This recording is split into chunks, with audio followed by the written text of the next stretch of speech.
اعوذ باللہ من الشیطان الرجیم بسم اللہ الرحمن الرحیم وبہ نستعین وہو خیر الناس المعین۔ جیسا کہ سجدے کے سلسلے میں مسائل بیان کیے جا رہے تھے، آج بھی اسی کے سلسلے میں مسائل بیان کیے جائیں گے۔ مسئلہ نمبر 1089، اگر کوئی شخص بالکل ہی سجدہ نہ کر سکتا ہو تو ضروری ہے کہ سجدے کے لیے سر سے اشارہ کرے، اور اگر ایسا نہ کر سکے تو ضروری ہے کہ آنکھوں سے اشارہ کرے، اور اگر آنکھوں سے بھی اشارہ نہ کر سکتا ہو تو احتیاط لازم کی بنا پر ضروری ہے کہ ہاتھ وغیرہ سے سجدے کے لیے اشارہ کرے، اور دل بھی سجدے کی نیت کرے اور واجب ذکر ادا کرے۔ اس مسئلے میں کہنا یہ چاہتے ہیں کہ اگر انسان کی مجبوری اس حد تک بڑھ جائے کہ وہ آنکھوں سے اشارہ نہیں کر سکتا، یعنی اس کے پاس آنکھ ہی نہیں ہے، یعنی وہ دیکھ ہی نہیں سکتا۔ بہت سارے ایسے نابینا ہوتے ہیں کہ جن کی آنکھیں بالکل بند ہوتی ہیں کہ جو دیکھ نہیں سکتے، تو یہاں پر ان کی مجبوریاں بیان کرتے ہوئے کہنا چاہتے ہیں کہ اگر کوئی شخص آنکھوں سے اشارہ نہیں کر سکتا تو ہاتھ سے اشارہ کرے گا، اور ہاتھ سے اشارہ کرنے کے ساتھ ساتھ دل میں بھی ارادہ کرے گا اور اس کے ساتھ واجب ذکر ادا کرے گا۔ مسئلہ نمبر 1080، اگر کسی شخص کی پیشانی بے اختیاری سجدے کی جگہ سے اٹھ جائے تو ضروری ہے کہ حتی الامکان اسے دوبارہ سجدے کی جگہ پر نہ جانے دے، قطع نظر اس کے کہ اس نے سجدے کا ذکر پڑھا ہو یا نہ پڑھا ہو، یہ ایک سجدہ شمار ہوگا، اور اگر سر کو نہ روک سکے اور وہ بے اختیار دوبارہ سجدے کی جگہ پہنچ جائے تو وہی ایک سجدہ شمار ہوگا، لیکن اگر واجب ذکر ادا نہ کیا ہو تو احتیاط مستحب یہ ہے کہ اسے قربت مطلقہ کی نیت سے ادا کرے۔ اس مسئلے میں کہنا یہ چاہتے ہیں کہ اگر کوئی شخص سجدے کے لیے پہلے سجدے میں جا چکا ہو لیکن اس نے واجب ذکر نہ پڑھا ہو، اب اسے یاد آیا کہ ابھی اس نے تو سجدہ جو کیا تھا اس میں واجب ذکر نہیں پڑھا ہے، ابھی سجدے سے ٹھیک سے اٹھ کے نہیں بیٹھا تھا، وہ پھر سے سجدے میں جانا چاہتا ہے، تو اس میں کہنا یہ چاہتے ہیں کہ ایسی صورت میں انسان کو چاہیے کہ اگر وہ سجدے سے سر اٹھا چکا ہے تو دوبارہ سجدے میں نہ جائے، چاہے اس نے واجب ذکر پڑھا ہو یا نہ پڑھا ہو، کیونکہ نماز میں جو سجدے کا ذکر ہوتا ہے اس کا پڑھنا اگر بھولے سے ہو کہ اگر اس نے نہ پڑھا ہو یا تو ایسی صورت میں اس کی نماز باطل نہیں ہوتی، لیکن اگر کوئی جان بوجھ کر چھوڑ دے تو پھر اس کی نماز باطل ہو جائے گی۔ تو یہاں پہ یہ کہنا چاہتے ہیں کہ اگر کوئی شخص سجدے میں جانے کے بعد یہ بھول جائے، واجب ذکر نہ پڑھے اور سجدے سے سر اٹھا لے تو دوبارہ اسے سجدے میں نہیں جانا چاہیے اور اس کا سجدہ شمار ہوگا۔ لیکن اگر کوئی شخص انجانے میں دوبارہ سجدے کے لیے چلا جائے تو احتیاط مستحب یہ ہے کہ سجدے میں جانے کے بعد قربت مطلقہ کی نیت سے وہ سجدے میں واجب ذکر کو ادا کرے، یعنی سبحان ربی الاعلیٰ و بحمدہ پڑھے۔ مسئلہ نمبر 1081، مسئلہ نمبر 1081 میں بیان کر رہے ہیں یہاں پہ آج کہ جہاں انسان کے لیے تقیہ کرنا ضروری ہے وہاں وہ قالین یا اس طرح کی چیزوں پر سجدہ کرے، اور یہ ضروری نہیں کہ نماز کے لیے کسی دوسری جگہ پر جائے یا نماز کو مؤخر کرے تاکہ اس جگہ پر اس سبب کے ختم ہونے کے بعد نماز ادا کرے، لیکن اگر چٹائی یا کسی دوسری چیز پر یا جس پر سجدہ کرنا صحیح ہو، اگر وہ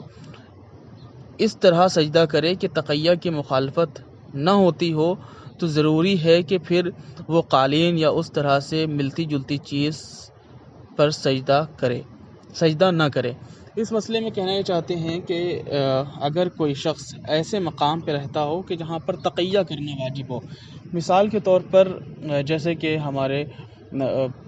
خطۂ ارض کے بہت سارے شیعہ حضرات وہاں پہ سعودی عرب میں جا کر کے کام کاج وغیرہ کرتے ہیں، تو ایسی صورت میں یہاں پہ یہ مسئلہ بہت زیادہ مبتلا بے ہے کہ لوگ جاتے ہیں اپنے کفیل کے یہاں کام وغیرہ کر رہے ہوتے ہیں، تو اگر وہاں پہ سجدہ وغیرہ یا نماز وغیرہ پڑھنا پڑتی ہے، سجدہ وغیرہ کرنا پڑتا ہے، تو یہ مسئلہ وہاں پہ بہت زیادہ مبتلا بھی ہو سکتا ہے کہ اب وہاں پہ اگر نماز پڑھنا چاہتے ہیں تو قالین وغیرہ پہ سجدہ کر سکتے ہیں. ان کے لیے ضروری نہیں ہے کہ وہ نماز میں تاخیر کریں یا کہیں ایسی جگہ پہ جا کے خلوت میں نماز پڑھیں کہ وہ نہ دیکھ پائے اور ہم آسانی سے سجدہ کر لیں، بلکہ وہ اس کے سامنے قالین پر سجدہ کر سکتا ہے، اس میں کوئی حرج نہیں ہے. لیکن اگر کوئی ایسی چیز اس کے پاس موجود ہے، جیسے کہ وہ لوگ ایسی چیز پہ نماز پڑھتے ہیں کہ جو سجدے میں سے شمار ہوتی ہو، مثال کے طور پر کوئی ایسی چٹائی کہ جو کھجور وغیرہ سے بنی ہو یا ایسی چیزوں سے بنی ہو کہ جو کھائی پی نہ جاتی ہو، تو اس پہ سجدہ کرنا اپنے یہاں بھی جائز ہے، لہٰذا اس پہ سجدہ کرے تو اس میں کوئی حرج نہیں ہے. مسئلہ نمبر 1082. اگر کوئی شخص پرندوں کے بھرے گدے یا اسی قسم کی دوسری چیزوں پر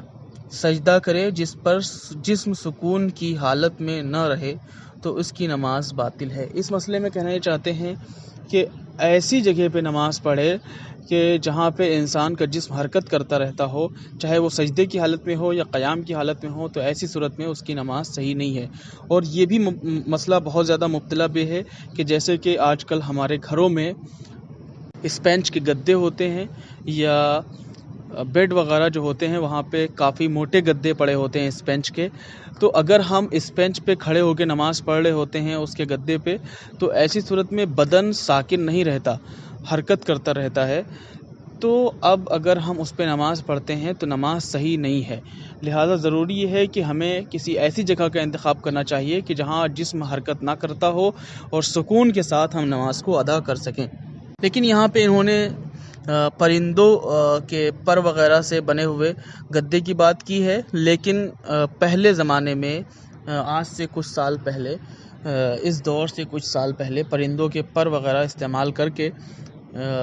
گدے وغیرہ بنائے جاتے تھے کہ جو بہت زیادہ ملائم اور بہت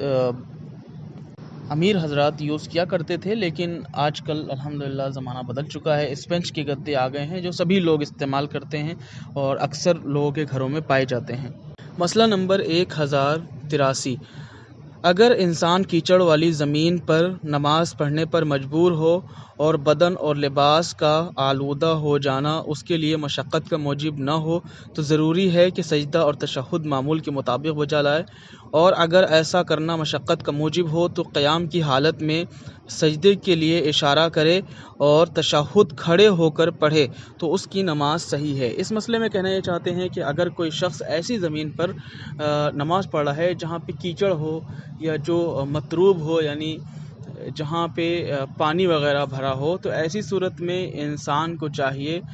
اگر اس کو اپنے کپڑے خراب ہو جانے کا خطرہ نہ ہو، مشقت کا باعث نہ بنتے ہوں اس کے لیے کپڑے خراب ہو جانے میں، تو ایسی صورت میں وہ سجدہ اور رکوع معمول کے مطابق کرے گا، یعنی جیسے عام لوگ سجدہ اور رکوع کرتے ہیں ویسے کرے گا. لیکن اگر اس کے کپڑے خراب ہو جانے کی وجہ سے اسے مشقت کا سامنا کرنا پڑتا ہو، مشقت کا سامنا کرنا پڑے، یعنی وہ اگر کیچڑ میں جا کر کے یا پانی میں جا کر کے نماز پڑھے گا اس کے کپڑے خراب ہو جائیں گے اور جس کے سبب سے اسے مشکل کا سامنا کرنا پڑے گا، تو ایسی صورت میں یہاں پہ کہنا یہ چاہتے ہیں، یہاں پہ کہہ رہے ہیں کہ اسے چاہیے کہ وہ رکوع میں جائے گا اور رکوع میں رہ کر ہی سجدے کے لیے اشارہ کرے گا، یعنی اسے سجدے میں جانے کے لیے ضرورت نہیں ہے. یعنی پہلے رکوع کرے گا اور رکوع کرنے کے بعد جیسے رکوع کے لیے جھکا جاتا ہے ویسے جھکنے کے بعد سجدے کے لیے اشارہ کرے گا. مسئلہ نمبر 1084. پہلی رکعت میں اور مثلا نماز ظہر، نماز عصر اور نماز عشاء کی تیسری رکعت میں جس میں سجدہ نہیں ہے، جس میں تشہد نہیں ہے، احتیاط واجب یہ ہے کہ انسان دوسرے سجدے کے بعد تھوڑی دیر کے لیے سکون سے بیٹھے اور پھر کھڑا ہو جائے. اس مسئلے میں کہنا یہ چاہتے ہیں کہ جو 2 رکعتی نماز ہوتی ہیں یا 3 رکعتی نماز ہوتی ہیں، ان کی پہلی رکعت یا کوئی سی بھی جو نماز ہوتی ہے ان کی پہلی رکعت اور اسی طرح کہ جو 3 رکعتی اور 4 رکعتی نمازیں ہوتی ہیں ان کی تیسری رکعت میں تشہد نہیں پڑھا جاتا، تو ایسی صورت میں کہ جن میں تشہد نہیں پڑھا جاتا، احتیاط واجب یہ ہے کہ انسان اس کے دوسرے سجدے کے بعد تھوڑا سا توقف کرے، بدن کو سکون حاصل کرائے، اس کے بعد وہ آگے کی رکعت کے لیے کھڑا ہو۔ اس کا مطلب یہ ہے کہ جیسے کہ اس تمام نمازوں میں ایسا ہوتا ہے کہ انسان جلدی پڑھنے کے سبب سے وہ سکون حاصل نہیں کر سکتا بدن کے لیے، لہٰذا نماز میں ضروری ہے کہ بدن کو سکون حاصل ہونا چاہیے، چاہے وہ قیام کی حالت میں ہو یا قعود کی حالت میں ہو یا رکوع کی حالت میں ہو یا سجود کی حالت میں ہو۔ انسان کو چاہیے کہ جب وہ قیام کی حالت میں ہو، جب واجب قرات وغیرہ کر رہا ہو تو وہاں پہ بدن اس کا حرکت نہیں کرنا چاہیے، جب وہ رکوع میں ہو تو اسی طرح بدن کو حرکت میں نہیں رکھنا چاہیے، جب وہ سجود میں ہو تو اسی طرح سے وہ بدن کو حرکت نہ دے۔ تو اس مسئلے میں کہنا یہ چاہتے ہیں کہ اگر کوئی شخص نماز کی پہلی یا تیسری رکعت میں ہو تو اسے چاہیے کہ دوسرے سجدے کے بعد تھوڑا سا اپنے بدن کو سکون دے، تھوڑا سا توقف کرے، تھوڑا سا رک جائے، اس کے بعد چوتھی رکعت کے لیے کھڑا ہو، کیونکہ دوسری رکعت میں تشہد ہوتا ہے، لہٰذا مجبوری ہوتی ہے انسان کی بیٹھنا، تھوڑی سی دیر انتظار کرنا، تو اس میں ضروری نہیں ہے کہ وہ بعد میں تشہد پڑھنے کے بعد تھوڑی دیر بیٹھے اور انتظار کرے، لیکن پہلی اور تیسری رکعت میں ضروری ہے کہ تھوڑا سا اپنے بدن کو سکون دے۔ یہ تمام مسئلے وہ تھے کہ جو سجود کے بارے میں تھے۔ انشاءاللہ بقیہ مسائل آئندہ درس میں بیان کیے جائیں گے۔ خداوند عالم سے یہی دعا ہے کہ خداوند عالم ہم سب کو زیادہ سے زیادہ علم حاصل کرنے کی توفیق عطا فرمائے۔ وآخر الدعوانا ان الحمد للہ رب العالمین۔